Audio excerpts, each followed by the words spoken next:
And welcome back. The New York Foundling is one of the oldest, largest, and most impactful not for profit organizations in New York City. Now, the organization provides carefully designed programs as well as effective interrelated services and opportunities for community members to create transformational change in their very own lives. And joining us now to share more is the president of the New York Foundling, Bill Baccaglini. And we are glad to have you, Bill, back here. And how are things going? Daren, a pleasure to be with you, and thanks for having me on. Things are going okay. I mean, look, I'm sure with you, and I hope you and your family have been safe and healthy through this. You know, haven't been easy, but while we got a rhythm, ultimately, we did get a rhythm. As you know, we provide residential care to 500 developmentally disabled adults. Never closed a door. There were a couple of homes that had to be quarantined because of COVID.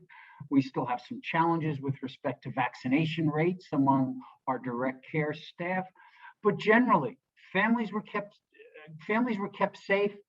We moved to, as your work is, a pretty remote environment, but I'm pleased. I actually think we came through it better than I had imagined. When I was sitting at my desk in March of 2020, I was more nervous than I guess I had a right to be, because the staff stood up and made sure that the kids and families we provide care to and the developmentally disabled adults that we provide care to, they got the services that they need. That doesn't suggest for a minute I'm not excited about the clouds lifting and us coming out of this and getting to whatever the new normal looks like. But we did pretty well. Good. And I want to talk a little bit about some of your programs because obviously well, I won't say post-COVID, but as we're further through COVID, we know that it's had a direct impact on some of the work that you do, but you were still able to maintain services. And talk to us about how child welfare is doing right now. I actually think child welfare is in a pretty good space. I still have my concerns, and hopefully we'll get to that about education.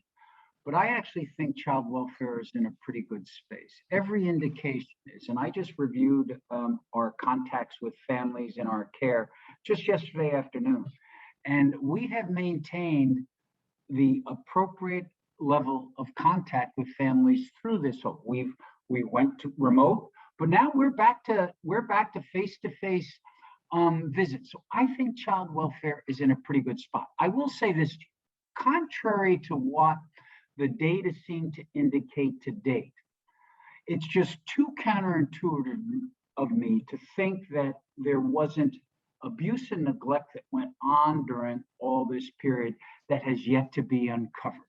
Right. And so I'm very, very concerned about, do we have those things in place to be able to drill down and identify those children, those young people who may have suffered abuse and neglect through these last 20 months? So that is a concern. Yeah, and we know the family systems are also being challenged too. I mean, given the fact that so much unemployment, how the educational system has played out throughout the course of the pandemic, a lot of things have really revolved and moved around. How have you been able to navigate, basically providing services to families, given the times that we're in? Yeah, it has been a bit more complicated. Let's take the charter school in the South Bronx, which you and I have spoken about it before. We care deeply about that South Bronx community, particularly the Mott Haven community.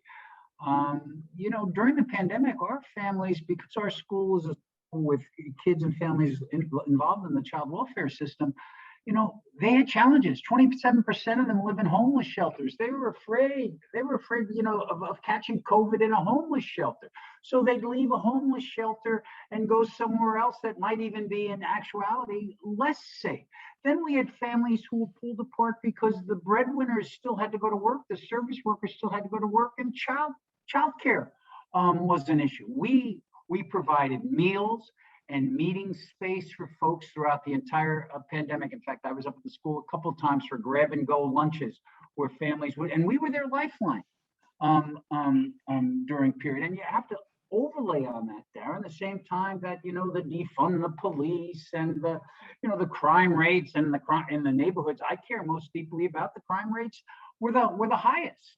And Mhm. so it was balancing that. I'd have parents from the charter school say, "Hey, listen, Bill, we don't want to defund the police. We'd like for the relationship between us and the police to be a bit different, but we need our community safe. I can't send my son or daughter out in this sort of climate." And so that was a challenge. But because we're a beacon in that community, I think most families felt like they were embraced and felt like they had support in getting through these last 20 months. So I feel good. Having said that to you, let me say this. The learning Mhm. loss that occurred, unbelievable. There was Indeed. unbelievable learning loss, the social, emotional stagnation that occurred with the, how do you tell a 5-year-old, oh, you just freeze in place there for 18 months and we'll get back to you. That's not the way it works. And so those were the challenges that we're now facing now that school has fully reopened. Yeah, and I know because I was just having a conversation with someone just yesterday talking about if you were an introvert before COVID, you Oh, could probably be so oh, much more uh, oh, ensconced in being an oh, introvert now because of the fact that we just haven't been moving around and no. a lot of effects that I think that we're going to continue to feel for some time, and we won't even begin to feel certain effects for about another 5 years for what we see out of all of this. You know what? No. You're exactly right, Darren. There's a reason why you have that job. You're exactly right. The mental health challenges that kids and families are going to have to confront this isn't over next year. This Right. isn't over next year. And so we're going to have to stay vigilant. And I have my concerns about is the school system who is there to educate, but are they really prepared to confront the many, many challenges that they haven't seen before? Many, many challenges that are going to evolve and come out of these last 20. It may not happen today, it may not happen tomorrow, but it's going to happen. And I just have to make sure that the systems are in place to respond to those needs. Can you elaborate a little bit more for our viewers about the education program that you have and the work that the Yeah. New York Foundling is doing with education? Yeah, we're very, very proud of this. 14 years ago, we opened up a charter school in Mott Haven called Haven Academy, and it was open to test an idea. And the idea was because kids in the child welfare system had historically not, their educational journey was not a very good one in the public school system. We said, could we use social workers to address those needs that have undermined their educational journey, free them up and get them an education? And so Haven is comprised of 2/3 of the kids coming in the front door are kids whose they and their families are formally involved in the child welfare system. The other third of the student body is from the general Mott Haven community. And what we find, the results have been remarkable. Year in and year out, Haven Academy proves that this isn't about the kids, it's about the adults and the decisions the adults make about the kids, not with the kids, but about the kids. And Haven has beaten all the other appropriate comparison groups on state tests, but Haven is not without its issues. These kids, our scholars came back to school with a ton of emotional issues and with considerable learning loss. So we've had to take a step back, right? We've had to take a step back and the social emotional stuff for kids, particularly in the child welfare system, that's critical to us. I'll put education on hold for a week or two to make sure that Johnny's comfortable and Johnny's okay and Johnny's able to process what the last 12 to 18 months in life, particularly if Johnny may have been subjected to abuse and neglect during that period. So it's complicated, but Haven Academy is a beacon on Brown Place in Mott Haven, and it's a place we just love. Yeah, yeah. I know that you got some work going on criminal justice reform as well. Give us an Yeah, update as to how things are going in the area of criminal justice reform and the yeah, services that you're providing. yeah. We committed ourselves some years ago to getting older adolescents off Rikers Island. Um, we didn't think it was a healthy place for really anybody, but our concerns were the 15 to 20-year-olds that might have found themselves on Rikers Island. Using an evidence-based practice, we've been able to get those young people re-engage with their families or people whom they consider families. Fortunately, fortunately, because of because of a lot of things, bail reform. There's a lot of things, and that's the subject of a whole other conversation. But we've met with some real success in keeping these kids out of criminal activity while back at home and re-engaged in an educational pursuit or an employment pursuit. So we're pretty happy with it. But the moral to this story is that wishing it so doesn't make it so. You have to be very, very purposeful, planful, and serious about what you do the day you and that young person leave Rikers Island. What's the plan? What are the check-ins? What are the metrics? And accountable in there, as we always find with young people, when you give them an opportunity, they can stand up and they can meet the opportunity. So we're actually happy with it. I'm a little concerned about, the vitriol that surrounds the bail reform and what do you do at Rikers, and, the people who make those decisions are smarter than me. I do know that the people we care most deeply about are worried about their communities and their neighborhoods being safe. And we do know that throw them away and lock up the key. We know you can't build an out. You can't prison yourself out of our issues. The problems arise in the communities. For the most part, the problems have to be resolved in the context of the community.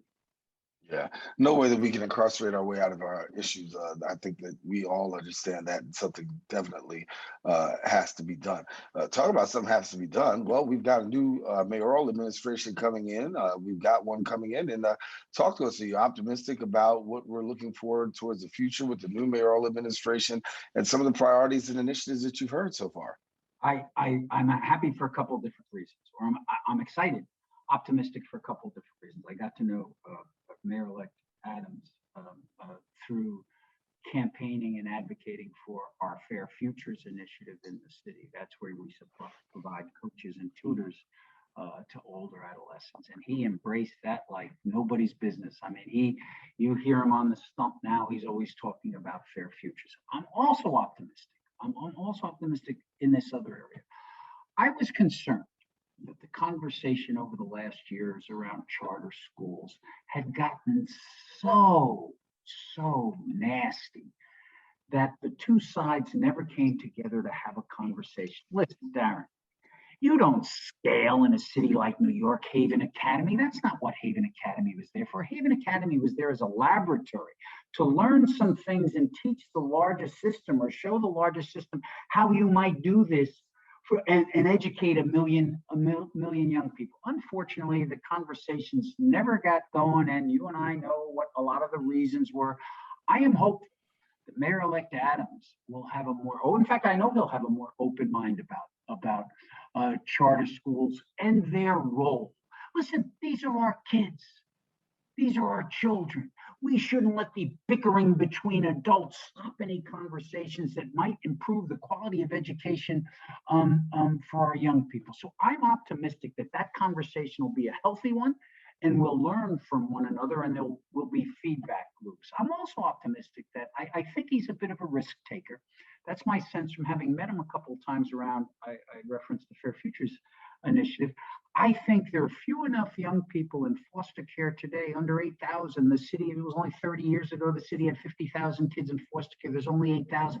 This is an opportunity. This is an opportunity to look at different ways of providing foster care. And whether we go back to the professional house parent, there's all sorts of, and with listen, 8,000 is still too many kids in foster care, but when you look at New York City's history, it's an unbelievable accomplishment.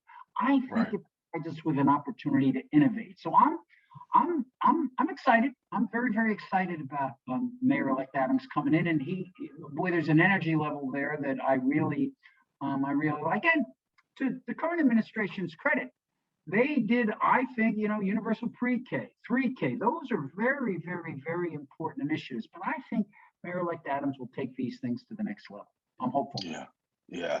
And speaking of new administration, I got only about 2 minutes left, but I just want to be able to talk to you because we understand there's going to be some transition in your organization as well, as you'll be transitioning out and someone else will be coming in. Yeah, we at the family are very, very, very excited about this. We weren't looking for my successor yet. My contract still has, I don't know, 18 months left to go. But, when I had a conversation with Melanie Hartsock, who is currently the Deputy Mayor for Human Services with the de Blasio administration, prior to that, she was OMB director. Prior to that, she was a deputy commissioner at ACS. Prior to that, she was with the Children's Defense Fund. And she and I have known each other for 20 years. We didn't know each other well, but we knew each other for 20 years. And through our network, we wound up having a conversation in which she expressed genuine interest in the position. I went to the board of directors and said, whoa, everybody, this is in many ways a black swan. The financiers talk about black swan events. This is it. If the Foundling's able to get somebody of her capacity and ability, we have to jump at it regardless of, I had my tenure. We think we did some good things, made some bad decisions, but we think we did some good things. But to grab a Melanie Hartsock and have her join the Foundling, to me, I am convinced because of our ability to secure someone like her, that the brightest days for this rich and great institution are in front of it. So I'm very excited about what the future holds for us. And Bill, I do want to say it's been a pleasure working with you. And certainly we've enjoyed the time that we've shared here on the Social Justice Forums and our other platforms. You've got a wealth of information, and we want to make sure that you come on back. So please come on back and share with us. You'll get an invite, but don't forget about us as well. Okay, Daren, you're the best. Many, many thanks. And keep that voice in the Bronx loud and clear. Those folks need you. Thank you so much. We're going to try to do our best.